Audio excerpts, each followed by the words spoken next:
Welcome to Cooking with David, episode 2. Today we're going to do tableside Caesar salad. It's very simple to make. You can make the dressing in advance, but once again, before we start, I gotta have a sip of scotch. Or a skip, as my wife says. I first learned how to make this at a restaurant in Puerto Vallarta, where they were making tableside Caesar salad. And right now I'm taking 3 cloves of garlic, and this is enough dressing for 4 people. You can double the recipe if you want, but I'm just chopping up all the garlic first with my handy dandy garlic chopper, and then I dump the garlic into preferably a wooden Caesar salad dressing bowl or Caesar salad bowl. I use the same one all the time because the bowl itself gets seasoned with the olive oil and garlic. I'm going to be using extra virgin olive oil. You can use whatever olive oil you like, and the plan is to put enough olive oil in the bowl so that you can incorporate the garlic into the olive oil. So it's basically cover the bottom of the bowl, squish the garlic in, and make sure it's well blended. And one of the pieces of garlic that I had didn't get so chopped, so I'm going to pull it out and I'm going to slice it up with the knife, and then I'll put it back in the bowl. I like a lot of garlic, so you can flavor to taste. 3 cloves makes it tangy.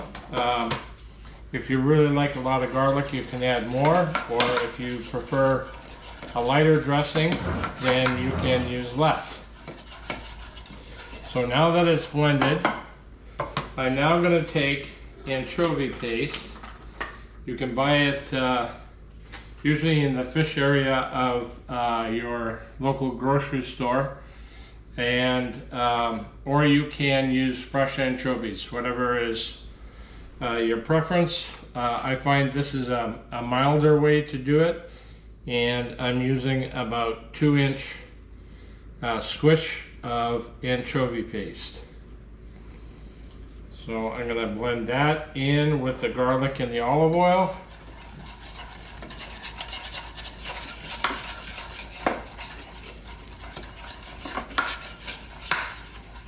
And the history of the Caesar salad is kind of interesting. It originated in a restaurant in Tijuana. And the restaurant, as you might expect, the name of the restaurant is Caesar's, and it's also part of the Caesar's Hotel in Tijuana.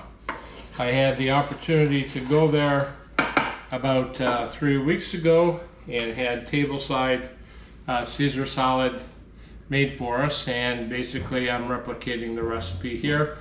The difference is that instead of using the anchovy paste, they used fresh anchovies and chopped them up.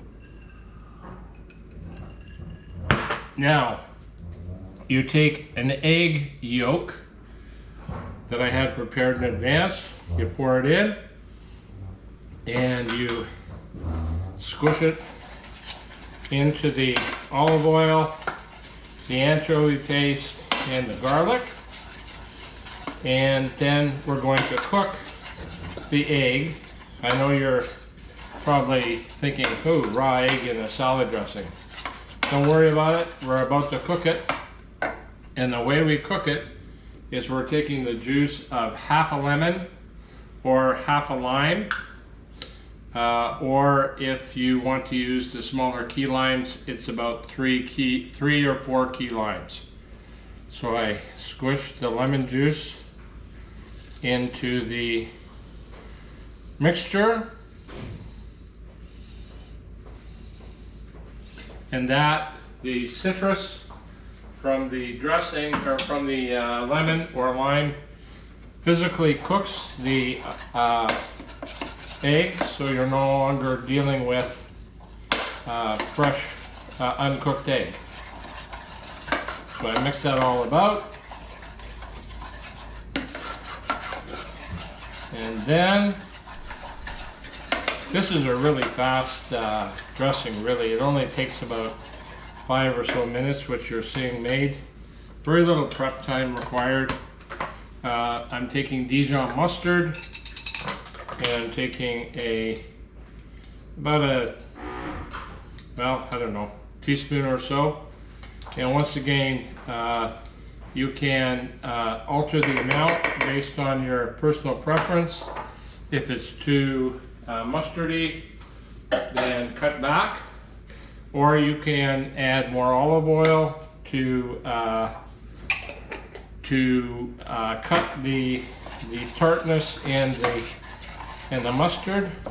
And so see, now we're starting to get what looks like Cesar salad dressing in the bowl.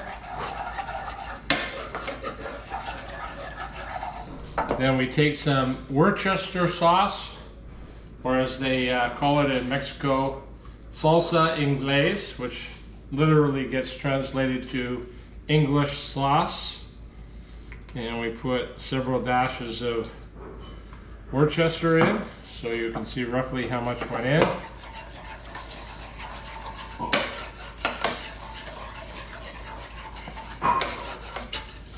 Then, after I put in the Worcester sauce, I like to buy the, this is a new container, so I have to take the lid off. However, it's not really that much work. So I use the Kraft Parmesan, I don't know what it's called, shredded or whatever. It's not shredded, it's grated or finely grated. And by the way, this is the scotch that I'm drinking tonight. It's Glenfiddich. So I take the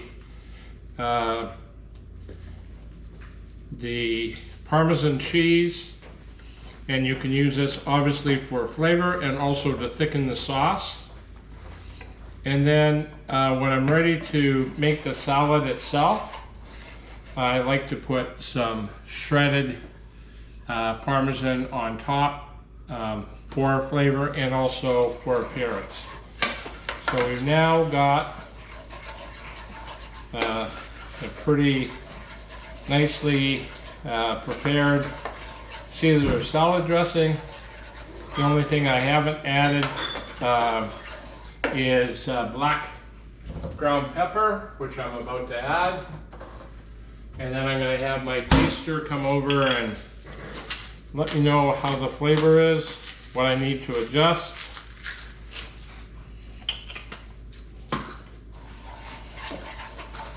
So here she comes.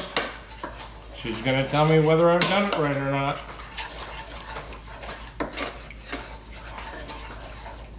Okay, test it and tell me what you think. Ooh. Is it right? It's perfecto. Okay, so the sauce is done, and this can sit for like an hour. I have dinner guests coming tonight, and we're going to have Cesar salad. Oh, the other thing I haven't talked about is chopping up the romaine lettuce. I'm going to chop it, but I'm not going to put it in the bowl right away because it will start to wilt while it's in the salad dressing. I prefer to just toss the top part because it's a little bit too leafy for me, and at the same time I also like to cut off the bottom inch or so of the romaine, the heart, which is can be a bit bitter.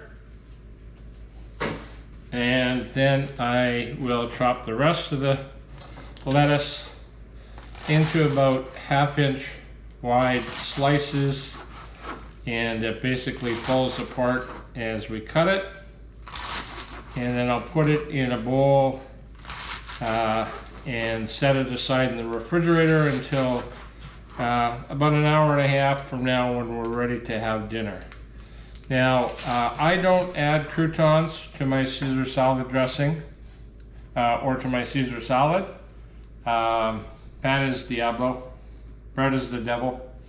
And so when I complete this Caesar salad, I'll take the lettuce, I'll put it in the dressing, I'll mix it up really well, and then I'll sprinkle the grated cheese on top, and then it's ready to go to the table for serving with the meal.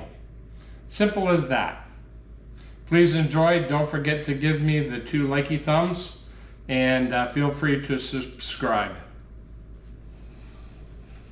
Well done, David.